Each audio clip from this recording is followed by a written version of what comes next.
Well, we had to wait a bit for the results to become clear, but we finally now have a picture of what happened in the January 31st special election runoffs in Texas. And the big news here is that the Democrats, late on a Saturday night, scored their first state legislative flip of the year. We will talk about what happened in the 9th Senate District of Texas. There was also a special election for the U.S. House seat in the Houston area, the 18th District. We're going to talk about that one first because that one was a little bit more of a foregone conclusion. But the Texas Senate race, we absolutely have to devote some time to that because it is kind of a big deal. So let's just start first with the 18th Congressional District of Texas. You can just see a little blue blob near Houston on the map. The district is kind of shaped like a malformed letter C. And actually what we're also going to do right now is we're going to overlay Harris County's boundaries on it so you can get some perspective as to where this district is in Texas, and just looking at the configuration of the district. And then there's another district that kind of like loops around that. If you didn't already think Texas was gerrymandered to shit, then I don't really know what to tell you. Of course, we all know what Texas is doing ahead of the 2026 election, that the boundaries are going to change again. But this is the map that we still got for the special election. And in that special election, Democrat Christian Menifee was elected to the U.S. House. This was an expected outcome. At the time we recorded this video, about 73% of the vote was in, and Menifee had gotten about 68% of the vote. Amanda Edwards was the other Democrat in the runoff. She got 31.6%, so Menifee winning this race going away. Of course, we knew the Democrats were going to hold it because there were only 2 Democrats in the runoff. And the more important thing people might want to know right now is, where does the U.S. House stand with this special election? So this is the current standing in the U.S. House, including Christian Menifee, the new Democrat, going to Congress. The Republicans at 218. The Democrats will be at 214. And there are 3 vacant seats. So now, of course, the question is, will Mike Johnson swear him in 2 days or 2 months? That seems to be a question that we have to ask. But Christian Menifee will be going to Congress this year. But that's not the race that you're all here for. You want to talk about the 9th Senate District of Texas. So let's talk about the 9th Senate District of Texas. Been there, nice place. And right now on the map, we will show you where it is. It is a little red box in the DFW, and we're going to overlay the DFW counties here. The county to the left is Tarrant County. That's where Fort Worth is. The county to the right is Dallas. So you can see that this district is contained entirely within Tarrant County. Now, please note, Texas Senate districts are a pretty big deal. Texas has 38 Congress members. That will probably go up after the 2030 census and reapportionment. Texas only has 31 state senators. So you got about 800,000 some odd people living in an ideal congressional district. You got about 1 million people living in a state senate district. So the state senate districts are actually even bigger than the congressional districts. So that's a pretty wild factoid, but nevertheless true. And what else is nevertheless true is that the Democrats flipped this seat. And with the results on the screen, you can see at 95% reporting, not only did the Democrats flip this seat, it wasn't even close. The Democrat, Taylor Ramett, 57.2%. Lee Wamsgos, the Republican candidate, 42.8%. A 17.25% swing to the Democrats. The Democrats winning this special election by 14 points. Donald Trump, as we'll now show you on the other screen, Donald Trump won this district by 17 points, less than a year and a half ago in the 2024 presidential election. Texas last had a Senate election in 2022. The Republican incumbent got 60% of the vote in that race. So, I mean, that Democratic overperformance number really just tells you the story here. This was almost a 32%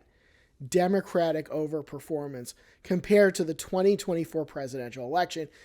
Went from the Republicans winning it by 17 to the Democrats winning it by 14. I mean, that's significant. I don't care what you say about it being a special election or not. That is an absolutely significant result. And now, because we did it last time, we're going to start doing these, I think, now.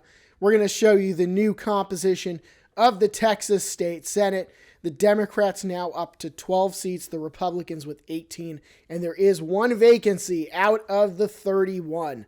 So Democrats picking a seat up in the state Senate of Texas. We'll show you the current standings in special elections that we've had so far this year in which there's been a decided race. The Democrats now up to 10, picking up one, the first state legislative flip of the year. The Republicans have only won 3 of these special elections. And another graphic that we are going to be showing you throughout the year when we look at these state legislative special elections is, did the Democrats overperform 2024 or did the Republicans overperform? And right now you can see the trend, still a small trend, but it's a pretty clear one. The Democrats have overperformed in 11 of them. The Republicans only 1, and one of them was a race where the candidate was unopposed, so we can't say one way or another, but that is a pretty significant overperformance. That's definitely the biggest one we've seen so far. I mean, just to break this down, because I think we need to talk about this. Now, I have been very consistent in saying on this channel, on social media, all that you don't want to read too much into any one special election. But this is another really damaging data point for the Republicans. If you look at what's been going on in these state special elections in January, and I mean, look at what happened in Minnesota just a few days ago. Democrats were overperforming in seats where they were already getting 70, 80% of the vote. And now you see in Tarrant County, Texas, a seat that was, until tonight, reliably Republican. Not overwhelmingly Republican. They're not getting 80% of the vote there, but it was reliably Republican. The fact that the Republicans would win this seat wasn't really in doubt. And now the Democrats have won it in a special election. Now, could the Republicans flip this back in the next general election in November? Yeah, maybe they could. Will any excuses from Republicans about losing this seat, will they land? They shouldn't. You know, I understand it's a special election. Turnout is lower than it would otherwise be. But, you know, I don't really want to hear, oh, well, only 100,000 people voted and the weather's bad and Mercury was in retrograde, whatever the hell they're going to say.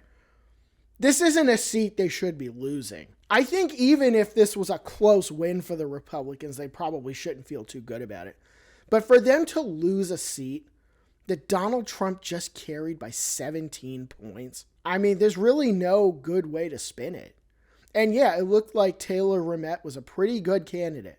He did well in the general election, came up just short of winning it outright and avoiding a runoff, which should have generated red flags amongst Republicans, and I think for some it did. This is not a seat, I don't care if special election, I don't care if the election's held on a Wednesday, I don't care if it's held on Christmas. This is not a seat that the Republicans should be losing. And not only did they lose it, they got their doors blown off in this election. So that is a pretty ominous sign by itself for the Republicans. And again, I try not to read too much into any one special election, but there is no doubt that if you look at all the special elections in the month of January, they were almost all universally bad for the Republicans.